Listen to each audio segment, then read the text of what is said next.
এবার দেখে নিচ্ছি সিকন এক ঝলক। ইউনিভার্সিটি বিটি অ্যান্ড ইভিনিং কলেজের বিএড সেকশনের বার্ষিক ক্রীড়া প্রতিযোগিতা অনুষ্ঠিত হল কোচবিহার MJN স্টেডিয়ামে। এই ক্রীড়া প্রতিযোগিতায় এই কলেজের পড়ুয়ারা অংশ নেয়। জামালদহ কাণ্ডে অভিযুক্তর ফাঁসির দাবিতে হল বিক্ষোভ আন্দোলন বুধবার। এদিন জাতীয় পতাকা হাতে নিয়ে হয় এই বিক্ষোভ আন্দোলন। বাংলা গ্রামীণ আবাস যোজনার দ্বিতীয় পর্যায়ের আর্থিক সহায়তা প্রদান অনুষ্ঠান হলো বামনহাটে।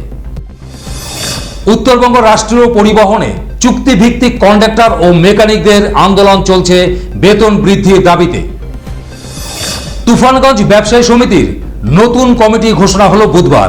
এই কমিটিতে ৪৫ জনের নাম ঘোষণা করা হয়েছে।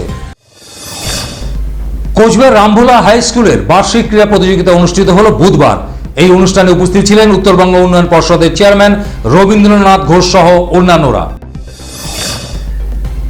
গ্রামীণ বাংলার বাড়ি দ্বিতীয় পর্বের কাজের সূচনা হলো বুধবার।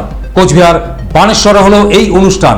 আর এই অনুষ্ঠানে উপস্থিত ছিলেন সরকারি আধিকারিকরা সহ অন্যান্যরা।